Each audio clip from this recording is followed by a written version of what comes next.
Hey everyone, today I'm back in the workshop and we are going to build a Gryphon.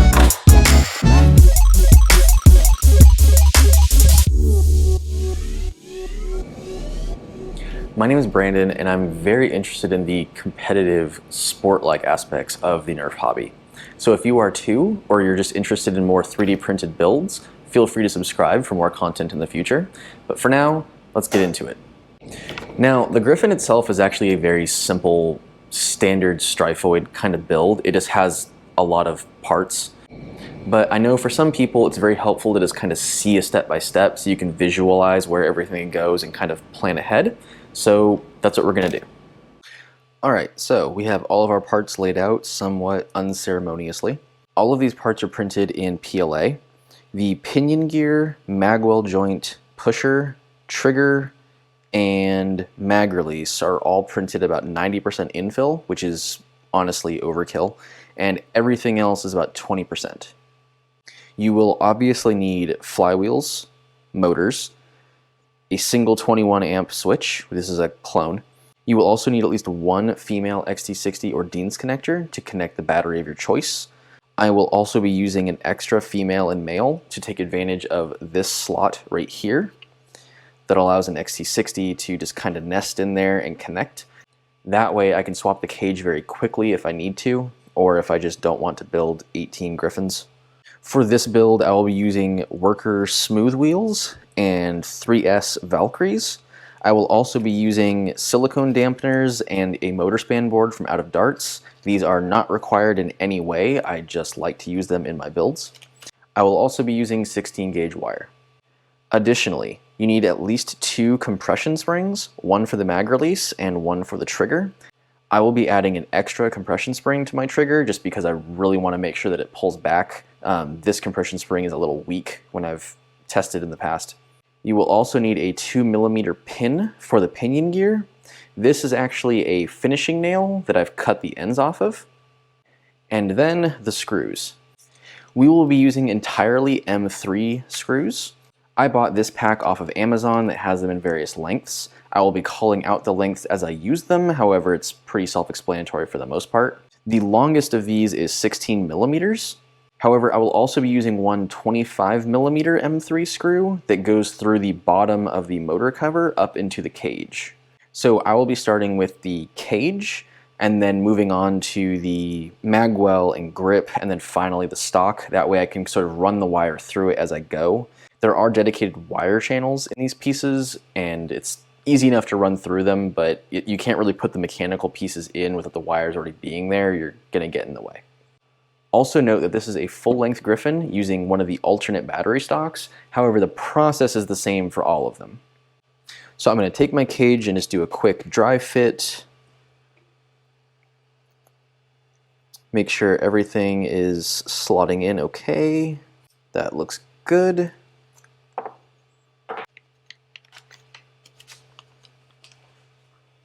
So let's set our dampeners.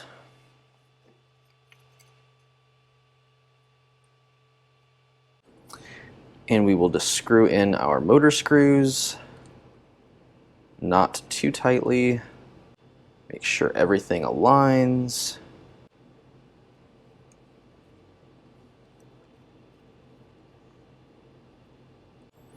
With the silicone dampeners in there kind of creating a gap, there's actually very little screw to latch onto here, so I have to apply a little bit of pressure to the back as I'm screwing it in just to make sure that it latches and just kind of give it a loose pull to make sure that it's staying. The orientation here never really matters, but you just want to make sure that the dots or positives are facing opposite directions. I typically have the logo of the manufacturer facing outwards, but that's just what I do. Alright, and those are good to go. So now, as I said, I'm going to be using a motor span board. Obviously, if you don't have this, you are just going to wire your positives across the front, meaning where the barrel of the blaster is, and your negatives along the back. I will also be putting these little 3D printed covers on because they are nice and help you prevent shorts when you are really bad at soldering like I am. So with the Out of Darts board, you just line it up with your contacts, There's a nice towards enemy that's telling you that this is the front of the blaster, and we're just going to get some solder into these 4 contacts. So what I'm doing here is just kind of getting a blob on the end and just kind of getting it into the motor lead and then adding some extra just to make sure that everything contacts. If you had some flux, this would be a good place to apply that, but I don't, so I'm making a blob.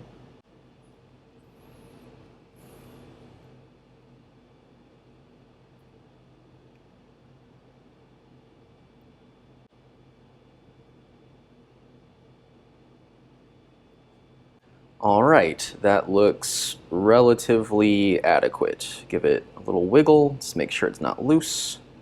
Perfect. And these motor span boards actually have an option to put an XT60U pinned underneath right here, so you can just kind of plug a connector into there. I never do that, but you can. Then I'm going to cut 2 segments of wire and leave my positive a little longer, because when this cover goes on, the wires are going to be running out from this side. So I'm actually going to curve these a little bit like this. So the positive is going to be making a longer trip than the negative. So I'm actually going to shove my wire through this little hole and kind of twist it a little bit. That way it gives the solder a solid contact. I'll do the same for my negative.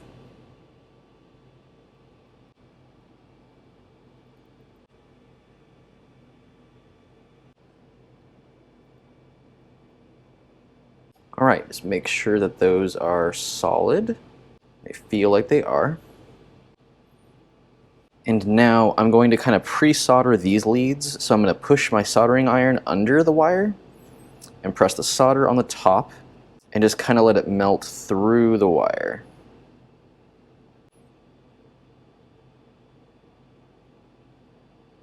Then I'm going to get out some heat shrink, which is always optional, but always encouraged. Run it through. And I'm going to be soldering these to a male XT60. It will be more apparent when we go through the rest of the build, but you can just run the wires all the way through the system to the stock. This is just so I can easily disconnect my cage from my Magwell. So now I'm going to kind of fill this little reservoir with solder, and then I'm going to start with my negative so that I can bend it and then do the positive.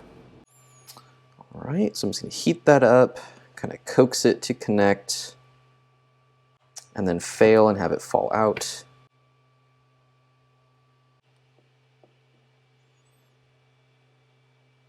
And then do the same thing for the positive. Make sure that looks good, and then slide your heat shrink over if you are using it. I'm just going to use the iron to melt this. But if you have a heat gun, that would work a lot better and smell better. But also be careful not to overheat your 3D printed parts, because I have done that. And there we go. Notice I have done this in a vertical orientation, again because the motor cover has a vertical slot. So now I'm going to make sure that this works. So now I'm going to press fit my flywheels on. There's nothing special here, although I'll be using the board for stability. I'll be using my handy flywheel tool from Foam Blast. That looks good. And if you accidentally overpress your flywheels and they don't line up, all of the Gryphon cages have these little holes that you can use something to push through and pop your flywheels off without hopefully damaging your motor. All right, so then I'm just gonna do a quick connect. Make sure they are spinning and spinning in the right direction, which they are. If they are not spinning in the right direction, just reverse your connections.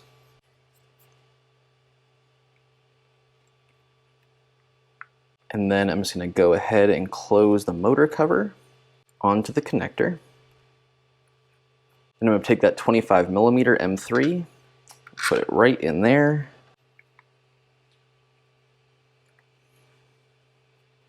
And then I'm going to take 2 8mm screws and put them in the corners here. You could probably get away with a 6mm screw, but I just want to make sure this latches on. Remember not to over tighten or you will crack your parts. There are enough screws in this thing that stability is pretty much guaranteed regardless of how tight your screws are, as long as they are reasonably tight. All right, and then I'm going to check my connection again. And we are looking good. I check it again because when you're, screwing things in and moving stuff around, you have a much higher chance of accidentally dislodging something that was previously connected and now is no longer connected. And when you're installing the top of the cage here, kind of hold it in place and make sure that your flywheels aren't rubbing on it. And if they are, then you might need to press your flywheels down a bit more, or if they're already aligned and you can't do that, you can always shave some of this off with some sandpaper. And then I will pop 2 6mm screws in this as well. You definitely don't want to over tighten this piece because the chance of it rubbing on the flywheels is pretty high, and that will cause your flywheels to melt the plastic and fuse to it when it comes to a halt. So definitely make sure you have enough clearance. Always err on the side of caution. And then check again with a dart. Feels good.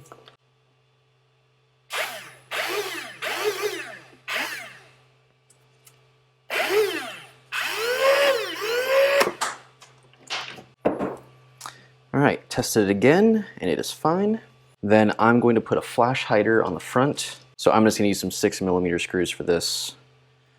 This isn't a load-bearing part or anything, it's just sticking on the front, so doesn't have to be anything fancy.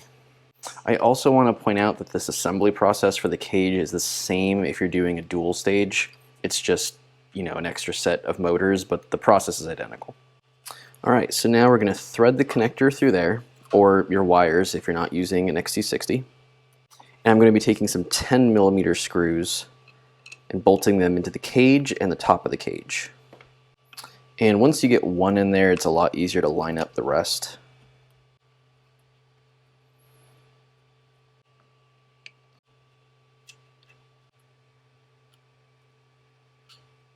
All right, so now I'm going to put these rails on using some 8 or 10mm screws because I want to make sure that they have enough bite into the plastic that if you mount a foregrip or something that you're going to be touching and manipulating with your hands, that you don't, rip your rail off.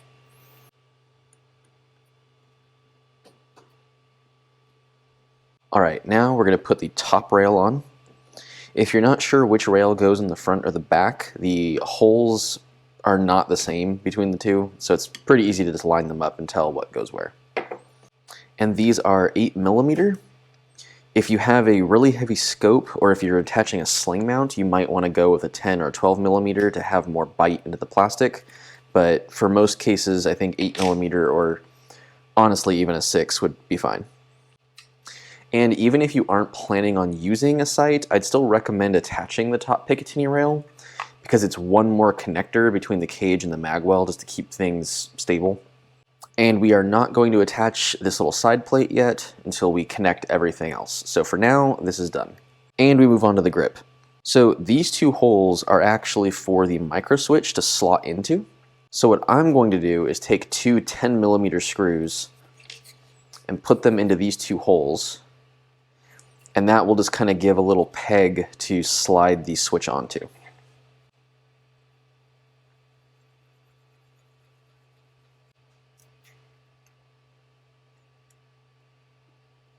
So the switch will just kind of lock onto these right here.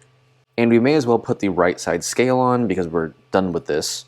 And note that there are 2 indents for the screw heads so they don't poke through. And then I'm just going to use little short 6mm screws for this. They're just a decorative plate.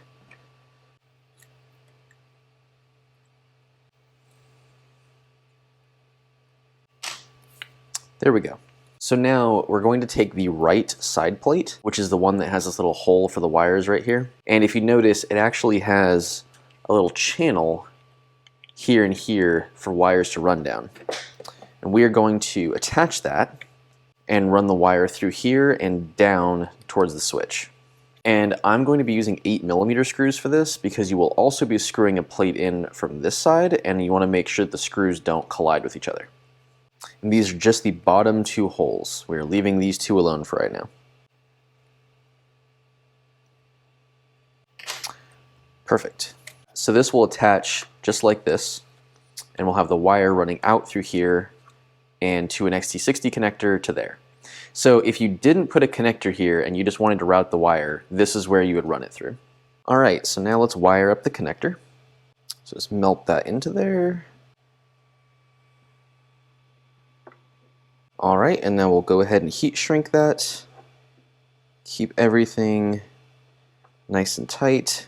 And now I'm going to run the positive down through here because I'm going to be linking it to the trigger, and I'll go in and do the negative afterwards, because the positive is going to come down here to the COM on this switch, but the negative is just going to run straight back. So it's just easier to start with this. So I'm going to go ahead and run it through here.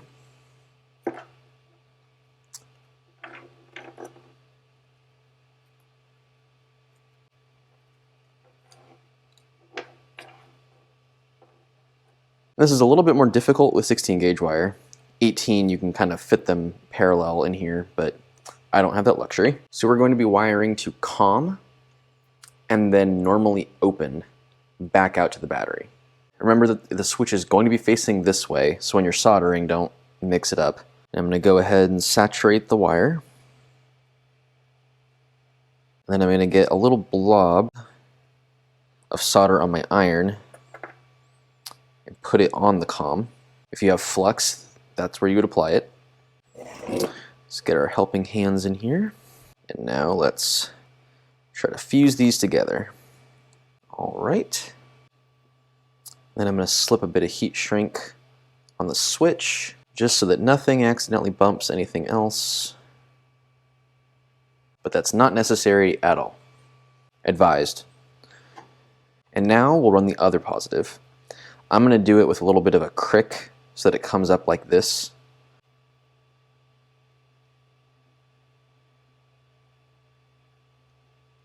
And remember that we are going to normally open, or NO, which in this case happens to be the closest to the COM.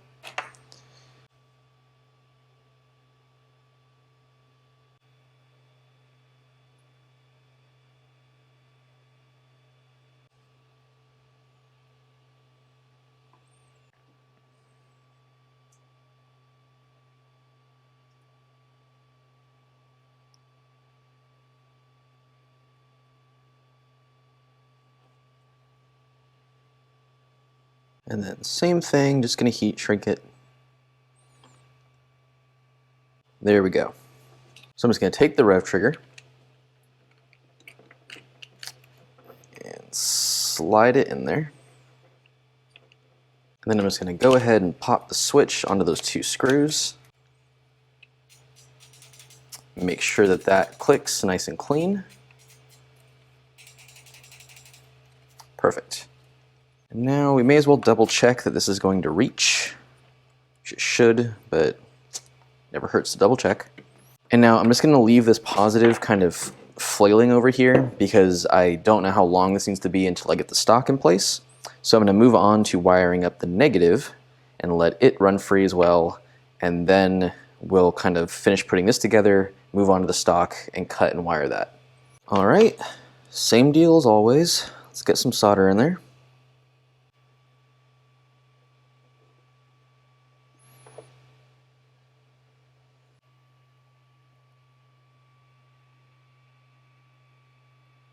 Okay, that looks adequate.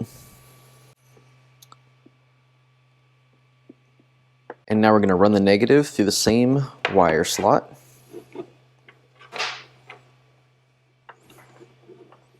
And I'm going to thread mine above the positive because the positive comes down and the negative just goes straight across, but I don't think it'll matter much.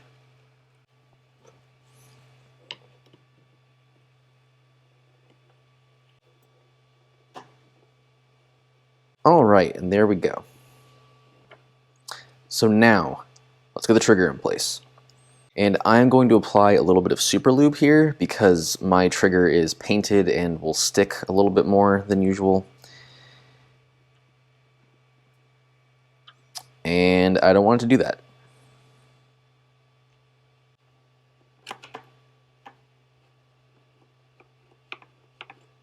So then we're going to take our compression spring and slot it into this little hole in the back of the trigger. And in my case, as I said, I'm going to put an extra compression spring on it. And then just get that spring to lock into this little nub right here while you push it over this hole. And make sure that it triggers like a trigger. Well, that sounds weird, but it's fine. You want to make sure that the trigger can come back all the way. If there's too much spring here when it's compressed and the trigger doesn't come all the way back, it won't be able to rotate the gear enough and the pusher won't be able to push a dart all the way into the flywheels.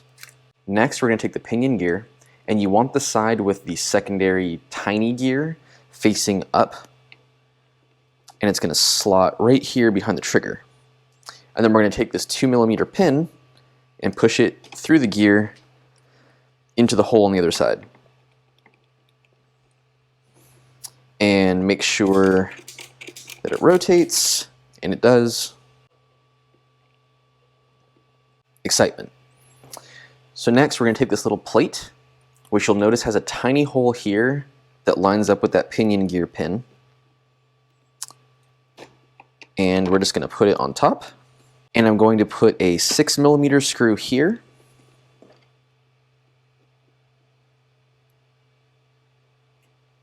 And then you're going to take the scale, and I'm going to put a 6mm in the bottom hole, but I'm going to put an 8mm in the top because it goes all the way through this plate and into the grip. So I'll start with the short screw first just to kind of lock it in place, and then put my longer screw in second.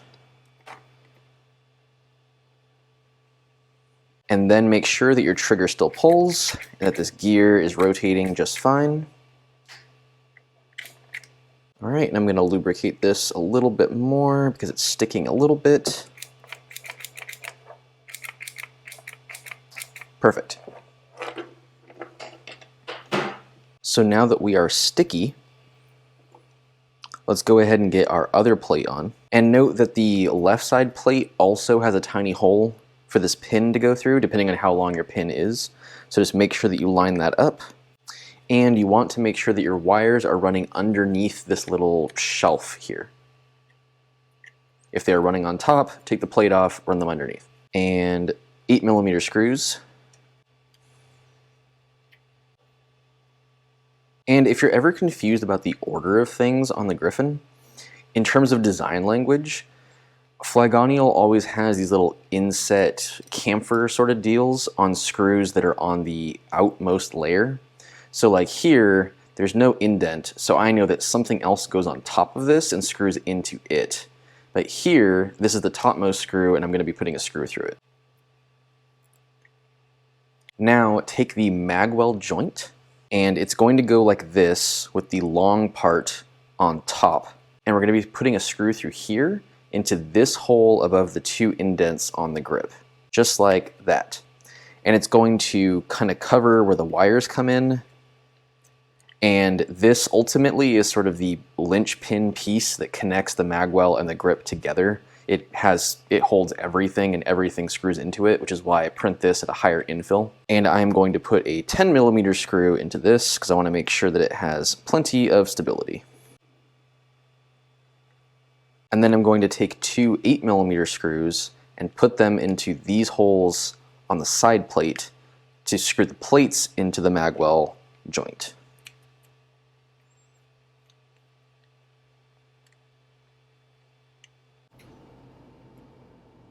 So got this side complete. I'm going to put one here.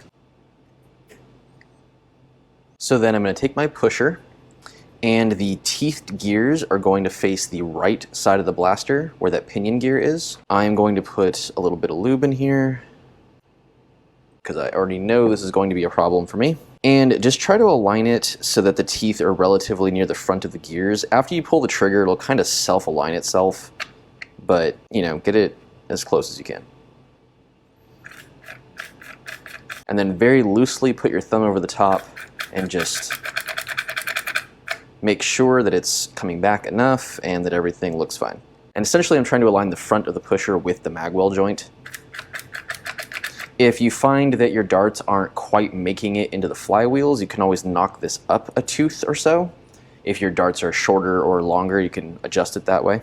And then we're going to take our top plate and put it on top. If you look at the plate, one side has a hole and one doesn't.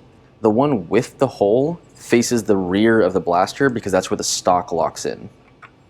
So you want to make sure that that hole is facing this way. And I'm going to be putting 10mm screws into this just to make sure there's a very tight joint here between everything. I find that this piece kind of slides around a lot when I'm trying to screw it in, so just hold it very tightly, try to get one screw in, and then, you know, hop around and do the others. But it's a little finicky to get it to align just right. And after each screw, make sure that your pusher is still functioning, because you are tightening this directly against the pusher, and you don't want to over tighten it to the point where the pusher is constricted and can't slide. Just keep going around and putting these screws in. It's very exciting, especially after you've done this 38 times.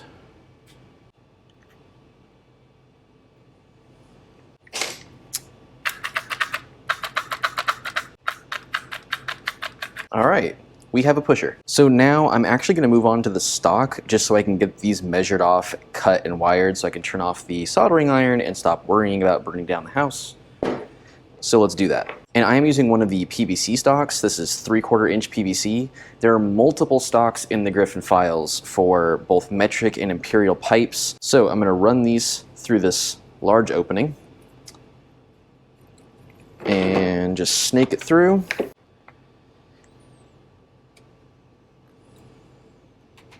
And then scuff up all of my paint. Perfect. Now I'm going to be putting 8mm screws in the sides first to hold it in place.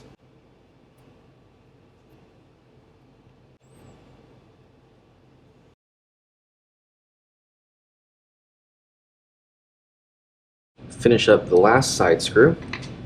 And then because I'm going to be attaching my sling here, and this is going to have all of the weight of the blaster kind of put on it, I am going to put 16mm screws in the top and the bottom, which is going to take forever because I can't turn this sideways and get lots of rotational speed on it, but it's better than having your Gryphon fall and hit the floor and break.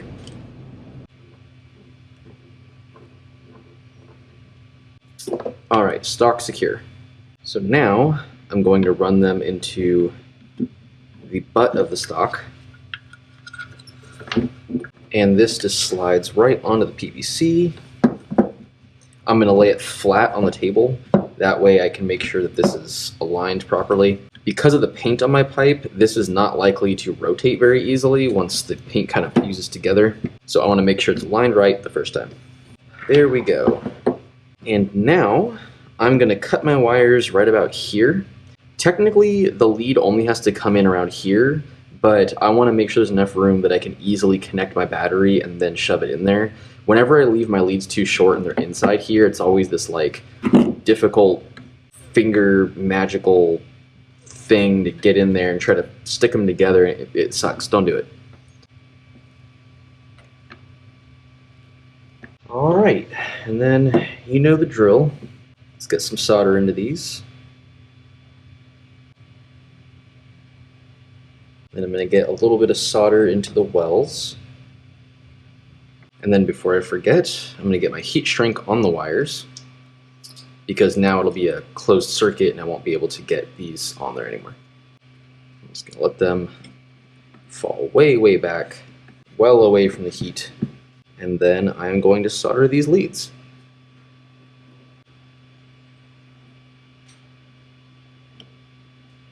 And assuming that you kept your leads consistent all the way through, just remember that the flat side of an XT60 is always positive and the rounded side is always negative.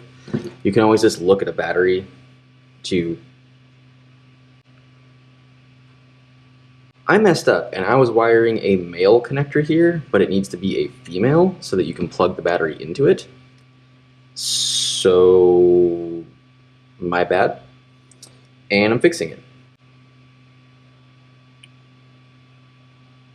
And what I'm doing is I'm getting the wire hot and then pushing slightly on the connector to kind of force it into the solder that's in the well, and then holding it still while it cools so that it solidifies.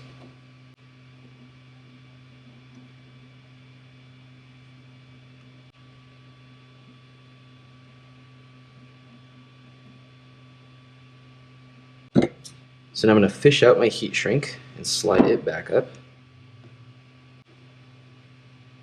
Shrink that right up, fulfilling its purpose in this life. Cool. I'm going to clean this off and turn it off so that I stop burning myself. Alright, now let's connect this.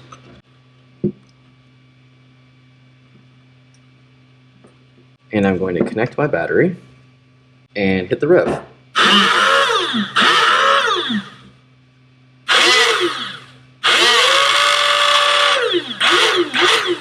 Alright, it sounds like something is rubbing in here.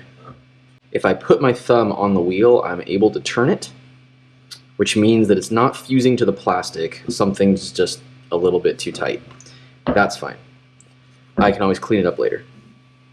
So now we know the whole circuit is not broken, and that is exciting. So, back to this side. You're going to take a 16mm screw and your mag release of choice and a compression spring. So we're going to put this with the angular peg facing the inside of the Magwell, because that's what catches on the magazine. And you're going to fish this through and screw it into the other side. And you want to make sure that this is not too tight and that this still kind of flaps around freely. So if it doesn't, just kind of back this off a tiny bit at a time until it does. And now we are ready to join our halves, which means we need to put this compression spring in the little notch on the Magwell. And then we are going to align it with the notch on the front of the grip. Just kind of wiggle it around there. And then we're going to slide these pieces together. Make sure that the mag release returns. Good. Then I'm going to take two 8mm screws and put them in the middle slots.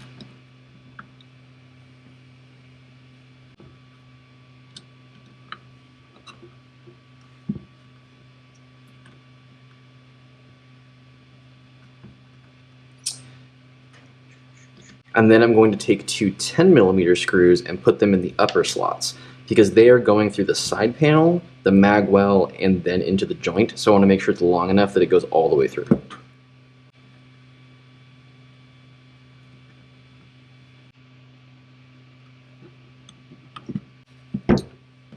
And then I'm going to put my top rail on with two 8mm screws. You can technically do this before joining it, but I knew that it would scratch the paint in my case, so I chose not to.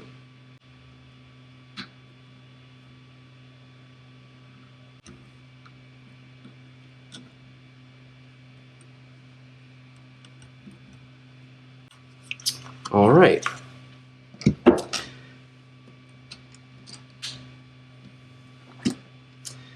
So next is the wire channel cover thingy, and as you can see, my wires are too long, but that's fine. I'll just wedge them down under here.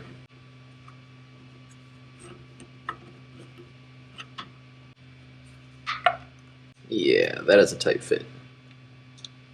And then I'm just going to use short 6mm screws for this.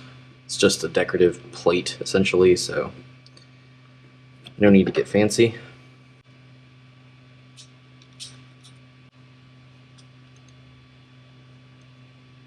Perfect-ish.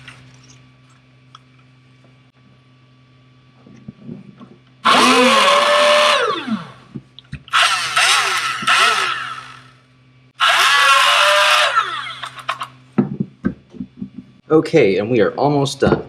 So for my battery door on this version, it actually can attach on a swivel. So I'm going to be putting a 16mm screw through the top, and then I will put the cap on afterwards. And I am actually using an M4 screw for this just because of the nuts that I had on hand, but the original hole is for an M3. So see, now there's a little swivelly action. And you'll see that this alternate battery stock actually has room for you to put a voltmeter or a battery alarm of some kind down here if you want to route your balance charger down to the bottom. There's also a version where this is cut out, so you can put a voltmeter there if you want to see that. I don't. I rely on the beeps. It's fine. I am going to connect my battery and slide all of that in there. And then this version actually has a little clip that just kind of locks on here. So to get in and out of the battery door, you only have to remove this one screw. So if you had a thumb screw or something you could put down here, you could do it completely toolless. I don't. I always have a hex key set on me at games, so it's not really an issue. But you can. There's also a version of the stock that has a hole for a kill switch down here in case you want to leave your battery in the blaster, which you probably shouldn't do anyways, but that way you can still toggle the power on and off manually so you don't have to get in here. And let's see.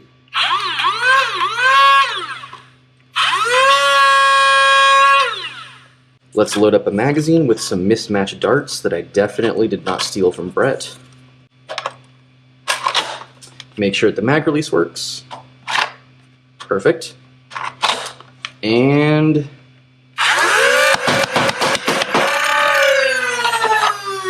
we are good.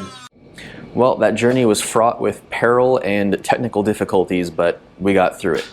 For those that are interested, I threw this up on the chronograph and it's hitting comfortably under 150, which is the cap at the majority of the games in our area. So this will most likely be my primary going forward for the foreseeable future. And if you found this build helpful, leave a like. And if you have any questions about the build or about my Gryphon's performance or anything like that, just leave a comment below. Thank you for watching, and I'll see you on the field.